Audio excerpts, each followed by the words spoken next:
नमस्कार दोस्तों, स्वागत है आपका मेरे YouTube चैनल पे।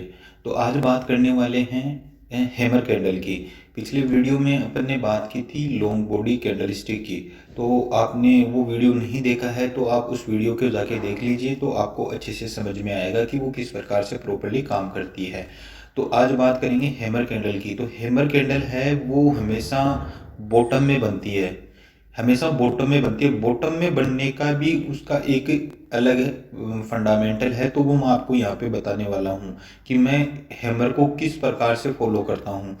हैमर है वो वनडे पे भी आप उसको फॉलो कर सकते हो, 5 मिनट के चार्ट में भी और 15 मिनट के भी, जो भी आपका टाइम फ्रेम है उसमें फॉलो कर सकते हो।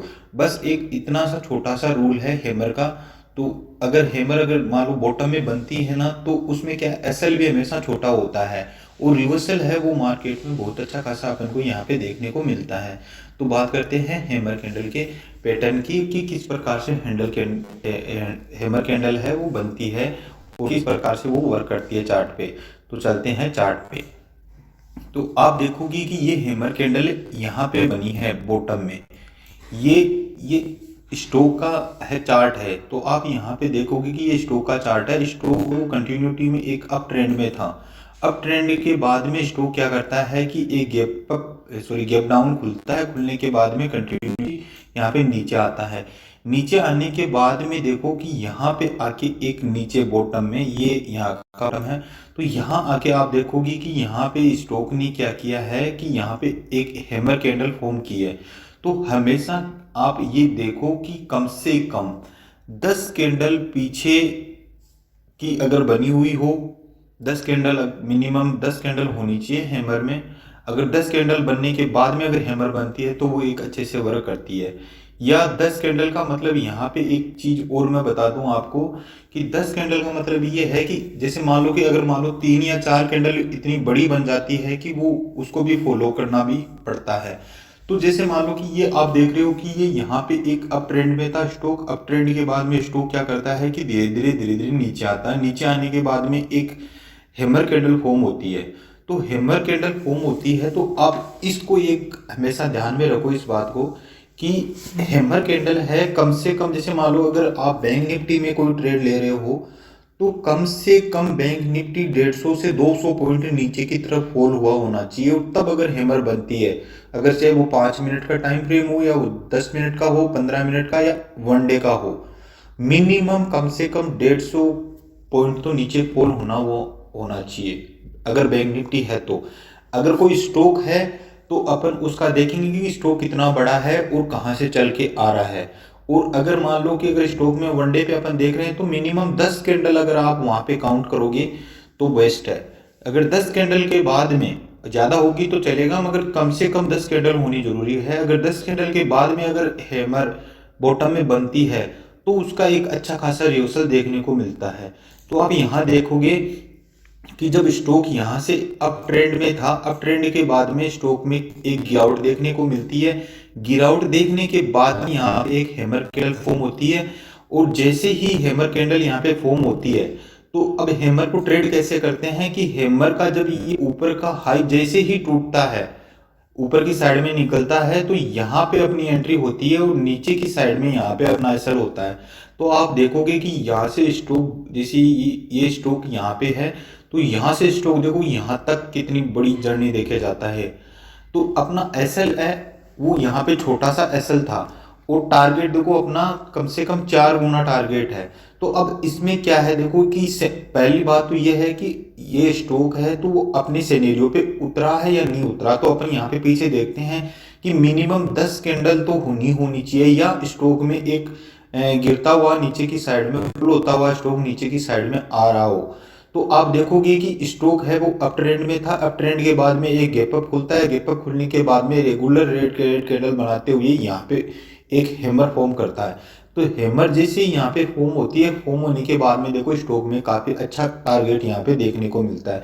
तो ये मैंने क्या है कि यहाँ पे एक वनडे का चार्ट लगा रखा है, मगर ये 5 मिनट में भी हो सकता है, 10 मिनट में भी हो सकता है, 15 मिनट में भी। तो हैमर है वो हमेशा प्रॉपरली वर्क करती है।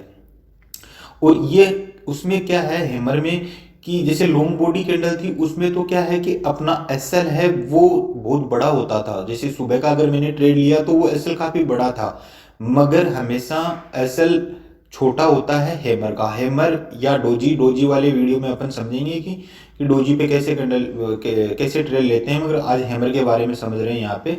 तो यहाँ पे आप देखोगे कि यहाँ पे अगर अपनी एंट्री होती है तो एसएल अपना छोटा सा एसएल है ये। अगर मान लो स्टोक रिवर्स करता है तो यहाँ से मैं ऐसे लेके बाहर हो जाऊंगा, मगर हैमर, हर एक हैमर को ट्रेड नहीं किया जा सकता। हमेशा वो ही हैमर को ट्रेड किया जाता है जो ऊपर से मान लो कि मिनिमम 10 कैंडल हो या स्टॉक या इंडेक्स है वो काफी ऊपर से नीचे आ रहा हो। जैसे मान लो अगर मैं बैंक निफ्टी में ट्रेड करता हूं तो बैंक निफ्टी मिनिमम 150 पॉइंट तो फॉल हुआ होना चाहिए। मिनिमम 150 पॉइंट के बाद में अगर हैमर बनती है तो वो प्रॉपरली वर्क काम करेगी। मगर उसमें भी मेरी एक कंडीशन है कि अगर मान लो कि अगर स्टॉक ऊपर की साइड में जा रहा है, जैसे मान लो कि अगर यहाँ पे अगर कल की क्लोजिंग है, क्लोजिंग के बाद में अगर मार्केट ऊपर जा रहा है, ऊपर जाने के बाद में अगर स्टॉक रिवर्स होके यहाँ पर बनाता है तो मैं क्या करूंगा कि यहाँ पे फुल क्वांटिटी यहाँ पे ट्रेड करना पसंद करूंगा, क्योंकि ये हमेशा ओपनिंग, क्लोजिंग और हाई ये हमेशा इंपॉर्टेंट होते हैं। स्टॉक में हो या चाहे वो इंडेक्स हो चाहे कैसा भी हो, वो अपने आप में एक सपोर्ट और रेजिस्टेंस का काम करते हैं। तो हमेशा ये देखना होगा कि अगर मान लो कि ये अप जर्नी है, अप जर्नी के बाद में अगर ये यहाँ आके बनाता, जैसे मान लो ये इंट्राडे का चार्ट है, तो इंट्राडे में अगर स्टॉक ऊपर जा रहा है, ऊपर जाने के बाद में ये यहाँ पे अगर मान लो कि यहाँ पे इसकी स्टॉक की क्लोजिंग थी और स्टॉक ऊपर गया, ऊपर जाने के बाद में रिवर्स करते हुए यहाँ पे हैमर बना रहा है, तो मैं यहाँ से फुल क्वांटिटी को ट्रेड करना पसंद करूंगा। अगर मेरी ओपनिंग से अगर नीचे की साइड में है तो मैं इसको कम क्वांटिटी में ट्रेड करना पसंद करूंगा।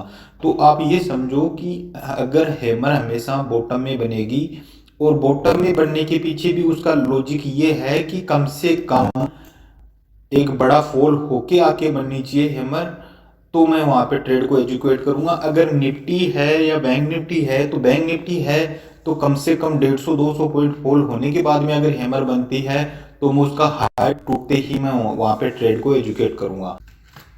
अगर यही ट्रेड अगर स्टॉक में करता मैं, तो स्टॉक में अगर मैं 5 मिनट का टाइम फ्रेम देख रहा हूं तो मैं मिनिमम कम से कम 10 कैंडल वहां पे काउंटिंग करूंगा और ये देखूंगा कि स्टॉक है वो कहाँ से गिरता हुआ आ रहा है। अगर वहां से अगर मान लो ऊपर से नीचे की साइड में आ रहा है और बॉटम में अगर या हैमर फॉर्म हो रही है, तो जैसे ही हैमर फॉर्म होने के बाद में उसका ऊपर का हाई टूटेगा तो मैं वहां पे वो ले लूंगा एंट्री और नीचे का एसएल लगा लूंगा। तो यहाँ से फिर मैं अपने टारगेट के लिए बैठूंगा, जब तक मार्केट चलता जाएगा मैं उसका एसएल है वो यहाँ से ट्रेल करता हुआ जाऊंगा। क्योंकि सबसे ज्यादा मैंने ये देखा है कि हैमर है वो प्रॉपरली वर्क करती है और सबसे ज्यादा ट्रेड भी हैमर ही देती है, चाहे वो टाइम फ्रेम 5 मिनट का हो या 15 मिनट का हो या वो 1 घंटे का हो या 1 डे का हो या मंथली हो। तो हमेशा जब भी कब कोई ट्रेंड रिवर्सल होता है तो हैमर जब बॉटम में बनती है, बनने के बाद में जब उसका हाई टूटता है तब हैमर है वो एक रिवर्सल का साइन होता है। क्योंकि उसमें बायर वो चाहे रेड और ग्रीन हो सकती है कैंडल, अगर वो ग्रीन भी हो सकती है यहाँ पे, अगर रेड भी हो सकती है, मगर जब भी उसका हाई टूटेगा ना तब वो वहां पे अच्छे प्रॉपरली वर्क करेगी। तो आप एक बात को ध्यान रखो कि स्टॉक है उसमें कम से कम 10 कैंडल पीछे की तरफ फॉर्म होनी चाहिए, मतलब बनने के बाद में 10 कैंडल अपन को पीछे की साइड में काउंटिंग करनी है। अगर बैंक निफ्टी में ट्रेड कर रहे हो तो 150 पॉइंट का कम से कम फॉल होना चाहिए, निफ्टी में ट्रेड कर रहे हो तो 70 से 80 का फॉल होना चाहिए। अब जैसे मान लो कि यहाँ पे ये स्टॉक है धीरे धीरे नीचे की साइड में आ रहा है, अगर आने के बाद में अगर यहाँ पे अगर एक हैमर कैंडल फॉर्म होती है तो होने के बाद में जैसे इसका हाई टूटेगा तो मैं यहाँ पे नीचे का एसएल रख के यहाँ पे अपना ट्रेड ले लूंगा। तो हैमर है वो हमेशा बॉटम में काम करेगी।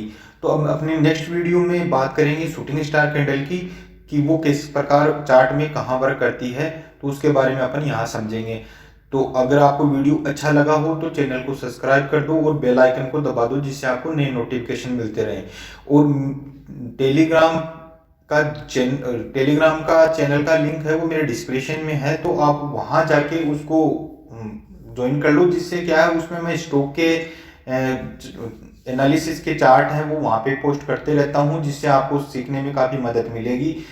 क्योंकि मैं हमेशा ट्रेड लाइन, रेजिस्टेंस, सपोर्ट, इनके ऊपर ही मैं ट्रेड लेता हूँ और कैंडल स्टिक के ऊपर मैं ट्रेड लेता हूँ, तो मैं उसमें वहाँ पे पोस्ट करता रहता हूँ चार्ट को।